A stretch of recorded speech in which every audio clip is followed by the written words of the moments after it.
Ang kwentong ito ay hango sa totoong buhay.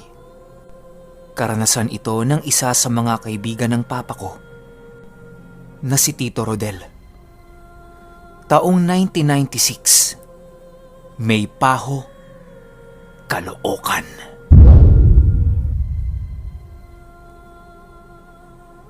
Itong mga panahong ito, kasalukuyang naghihintay si Tito Rodel ng pag-alis niya papunta ng Amerika. Kinuha kasi siya ng nanay niya para doon magtrabaho. Habang naghihintay siya, literal na lasinggero itong si Tito Rodel. Bawat kanto ng Caloocan dinadayuhan niya kapag merong inuman. Ang masakit pa nito, kapag lasing na siya, sobrang galante. Pabili dito, pabili dyan, sustentado ng nanay eh. Pero sa kabila ng pagiging galante ni Tito Rodel, matabil ang bunganga niya. Masakit magsalita. Yun bang, porket ganun siya kagalante, pakiramdam niya, nabili ka na niya. May mga ganyan eh, yung konting libre lang, akala nila pagmamay-ari ka na nila.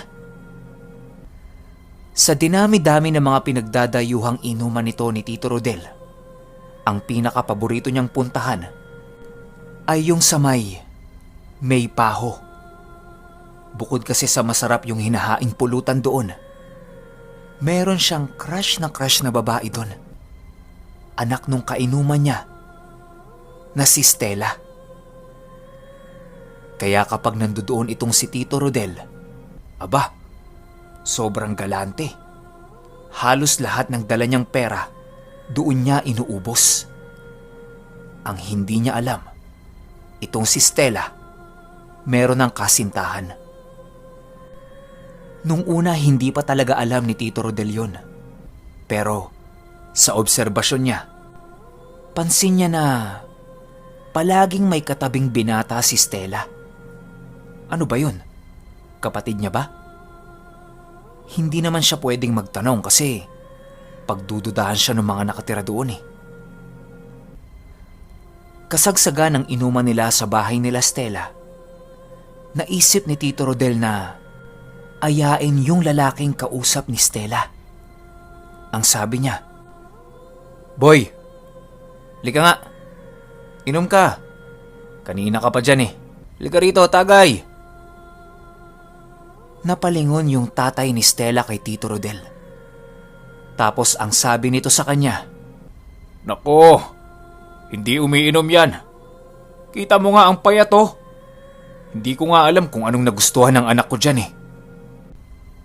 Boom! Doon nalaman ni Tito Rodel na kasintahan pala yun ni Stella. Medyo nag-init yung tenga niya sa narinig niya. Paano? Patay na patay siya kay Stella eh. Tapos malalaman niyang may jowa. Ang nangyari tuloy, gada shot nitong si Tito Rodel. Napakasama ng titig niya doon sa lalaki. Parang gusto niyang lamunin ng buo. Kakatitig niya, napansin na ng tatay ni Stella yung ginagawa niya. Ang tanong nito sa kanya, "Del, kursunada mo ba yung syota ng anak ko? Banas din ako dyan eh.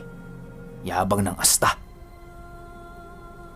Nung narinig ni Tito Rodel yan, natuwa siya. Kasi sa tono ng pananalita ng tatay ni Stella, parang may gagawin din itong hindi maganda. Sagot ni Tito Rodel sa kanya, "Oo pre, ang sama ng titig sa akin kanina pa eh. Kursunada yata ako." Nagplano itong dalawa na upakan yung binata. Pero yan ang pinakamalaking pagkakamaling ginawa ni Tito Rodel sa buhay niya. Ilang oras ang lumipas. Lasing na itong si Tito Rodel. Tapos yung binata naman, nagpaalam na sa tatay ni Stella na uuwi na. Bagsak na yung tatay ni Stella eh. Nakayuko na. Hindi na niya alam yung mga nangyayari.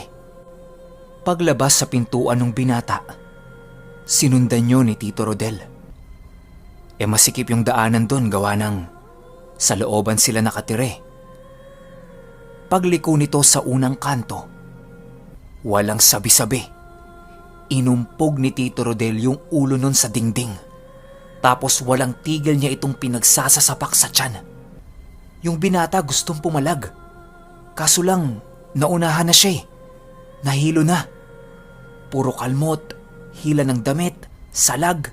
Ganyan lang yung ginagawa ng binata. Si Tito Rodel, todo gulpi talaga. Buti na lang, nakita sila nung tanod. Tapos inawat sila. Matapos yan, dinala silang dalawa sa barangay. Ang daming tanong kay Tito Rodel pero hindi niya sinasagot. Tulala lang siya. Samantalang yung binata naman, iyak ng iyak kasi hindi naman niya alam yung kasalanan niya eh. Hanggang sa dumating yung nanay ng binata. Ayon kay Tito Rodel, napakatanda na nun. Yung tipong parang kahoy na yung balat dahil sa sobrang katandaan. Mga tipong 80 years old pataas. Ganun yung tansya niya. Tapos may nag-aalalay dito na batang babae. Iyak ng iyak yung matanda. Awang-awa siya dun sa binata. Hanggang sa merong ibinulong yung binata sa kanya. Tapos tumigil ito sa pag-iyak. At dahang-dahang lumingon kay Tito Rodel. Tinititigan siya nun mula ulo hanggang paa. Paulit-ulit. Tapos habang nakatitig sa kanya, panayambukan ng bibig. Hindi niya alam kung nanginginig lang ba yun dahil sa pag-iyak o meron pang ibang dahilan. Hindi pa rin pinapansin ni Tito Rodel. Ang sabi lang niya sa barangay, areglohin na lang. Magkano ba? Yun agad ang tanong niya. Pero hindi nagpaareglo yung pamilya. Bagkus umuwi na lang ang mga ito nang wala man lang sinampang kahit na anong reklamo. Dire-diretso lang sila sa paglabas ng barangay habang lumilingon-lingon kay Tito Rodel. Ang sabi ng mga tauhan ng barangay sa kanya, "Oh, wala namang nagreklamo. Umalis na. Mag-iwan ka na lang ng pang-inom namin dito. Papauwiin ka na namin." Nag-abot ng pera itong si Tito Rodel. Tapos umuwi na siya. Tuwang-tuwa pa si Tito Rodel sa ginawa niya.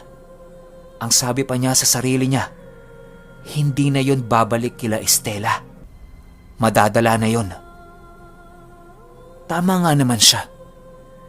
Hindi na niya muli pang nakita yon. Makalipas ang 3 linggo, hindi na nakapagpigil pa si Tito Rodel. Nagtanong na siya sa tatay ni Stella kung nasaan na yung syota ng anak niya. Sagot sa kanya nung tatay, ang sabi ni Stella, matagal nang umalis. Nasa Cebu na. Natuwa naman si Tito Rodel. Wala na siyang kaagaw kay Stella eh. Lumipas ang buong gabi na yun na ang saya-saya niya. Makalipas ang 3 araw mula nung nagtanong siya sa tatay ni Stella, ayan na. Dito na unti-unting lumabas yung mga sintomas ng kulam sa kanya. Nagsimula yun sa pangangati ng kanang tenga niya. Nung una hindi niya pinapansin. Baka kagat lang ng lamok. Kasi maliliit lang yun na butlig-butlig. Kaso lang, sa pagdaan ng mga araw, pansin niya sa kanang tenga niya, yung mga butlig na maliliit na yon, unti-unti nang lumalaki, tapos nagtutubig na rin. Medyo nabahala na siya sa sitwasyon niya. Agad-agad nagpakonsulta siya sa eksperto para patingnan yung tenga niya. May mga binigay ito sa kanyang pamahid. Ang sabi, Baka na impeksyon lang yon. Unang gabi ng pagpapahid niya ng gamot dito, medyo na-relax siya kasi may halong menthol yung gamot. Ilang minuto ang lumipas. Pakiramdam niya, parang sinusunog na yung buong tenga niya dahil sa sobrang hapde. Tapos kapag binabasa niya ng tubig yung tenga niya, mas lalo itong sumasakit. Para siyang batang gulong ng gulong sa lapag ng bahay nila dahil sa iniinda niya. Nag-aalala na yung mga tiyahin niya sa kanya kasi sigaw siya ng sigaw eh. Wala naman silang magawa para tulungan siya. Maya-maya pa, unti-unti ding humupa yung sakit na nararamdaman niya. Tapos bumalik siya kaagad doon sa doktor na pinagpa-check-upan niya. Ang sabi, baka nairita yung tenga niya. Kaya pinatigil kaagad yung pangpahid. Ang nireseta sa kanya, mga iinumin na lang na gamot. Akala niya sa tenga lang siya may tama. Nung ding araw na yon, pag-uwi niya ng bahay, tapos pag-inom niya nung nireseta sa kanyang gamot, nakaramdam naman siya ng gaspang ng lalamunan niya. Yung tuyong-tuyo yung lalamunan. Kahit anong inom niya ng tubig, magaspang pa rin. Tapos yung gamot na ininom niya, napakasakit sa lalamunan. Para itong alambre na dahan-dahang bumabaon sa lalamunan niya, papasok hanggang sa kanyang dibdib. Kaya ang nangyari, nahihirapan na rin siyang huminga. Hindi na alam ng mga tiyahin niya yung gagawin sa kanya. Kaya isinugod siya ng mga ito sa ospital. Tapos hindi na alam ni Tito Rodel yung mga nangyari. Akala niya nga patay na siya.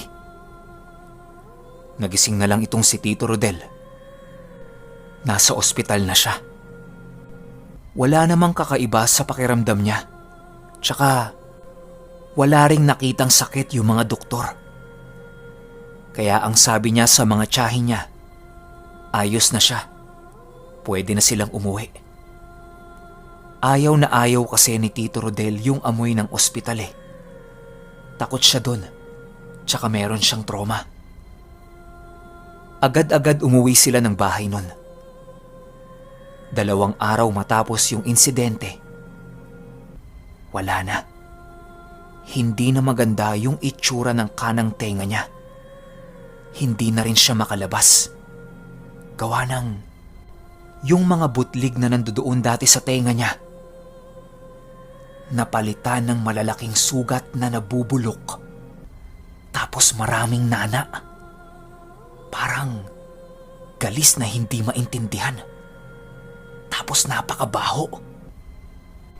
Hindi na siya makalabas ng bahay gawa ng ang pangit talaga tingnan nung kanang tenga niya. Kalbo pa naman siya. Kitang-kita yun. Tapos tuwing bababa siya ng hagdanan, nakahawak siya sa tenga niya. Kasi nararamdaman niya, gada hakbang niya sa hagdanan pababa, mahuhulog yung tenga niya. Bukod pa sa iniinda niya na yon, yung lalamunan niya, ayaw nang tumanggap ng pagkain. Kahit anong klase ng pagkain ang ihain sa kanya, ang amoy at panlasa niya dito, bulok na laman. Ang tanging nakakain na lang niya, puro prutas at gulay na lang. Tapos piling prutas at gulay pa yon. Hindi lahat pwede. Yung tubig niya, konti-konti na lang din. Kasi nga, para siyang sinasakal kapag umiinom siya. Sa tinagal-tagal ng mga nararamdaman niya, naisipan ng isang tiyahin niya na kumonsulta na sa manggagamot. Kasi talagang hindi na normal yung nararamdaman niya. Nakailang doktor na rin sila, pero wala pa rin. Tapos itong si Tito Rodel, kung ano-ano na yung nakikita. Tapos kung ano-ano na din yung naririnig niya. Para na siyang baliw. Hindi na rin siya naliligo. Ganun na katindi yung epekto nun sa utak niya. Kaya ayun, naghanap sila ng manggagamot. At dito na nila nakilala si Ka Andres. Isa ito sa mga maestro ni Tito Jerry. Pumunta ito sa bahay nila para tingnan siya. Ang sabi ni Ka Andres sa kanya, mahihirapan na siyang hulihin yung mangkukulam na gumawa nun. Gawa ng napakatagal na nun sa katawan niya, tapos halong kulam at barang yung ginawa sa kanya. Nag-iwan na lang ito ng mga insektong binubulungan niya para patuloy na kainin yung laman loob niya. Mapipigilan ni Ka Andres yun, pero babalik at babalik din. Dapat mapatay niya yung mangkukulam na may gawa nun. Kaso lang, mahihirapan na nga siyang hulihin. Nagbigay na lang ng mga ilang panlunas si Ka Andres sa kanya. Tapos ginamot siya nito. May mga binigay ding gagawin sa kanya si Ka Andres para kahit papaano maibsan yung sakit na nararamdaman niya. Ayon kay Ka Andres, malabo nang gumaling yung binigay na sakit sa kanya. Pero kung araw-araw niyang gagawin yung mga payo ni Ka Andres, kahit papaano, mawawala yung sakit nun. Lumipas ang ilang mga buwan. Sinunod niya lahat ng payo ni Ka Andres. Naging maayos naman yung buhay niya. Masakit pa rin yung tenga niya tsaka lalamunan, pero kaya na niyang tiisin yon. Hanggang sa dumating na yung araw na pupunta na siya ng Amerika. Kwento ni Tito Rodel. Habang nasa eroplano siya, tuwing kakamot siya sa tenga niya, may mga nalalaglag na kulay puti. Parang balakubak yun. Hindi niya pinapansin. Kapag makate, kakamutin niya lang. Nung makarating siya sa Amerika, kinapakapa niya yung tenga niya. Kasi nawala sa isip niya na may sugat siya eh. Excited kasi siyang makita yung nanay niya. Paghawak niya dito, gulat na gulat siya gawa ng bumalik na ito sa dati. Naghanap kaagad siya ng salamin para tingnan yon. Wala na. Ni isang bakas ng sugat. Wala. Tapos uminom siya ng tubig. Pinakiramdaman niya yung lalamunan niya. Wala na rin. Normal na. Ang sabi ni Tito Rodel sa sarili niya, anong nangyari? Bakit nawala? Medyo palaisipan kay Tito Rodel yung nangyaring milagro sa kanya. Maaaring nagamot ito ni Ka Andres? O tuluyan ng nalusaw yung binigay sa kanyang sumpa nung mangkukulam nung siya ay tawid dagat.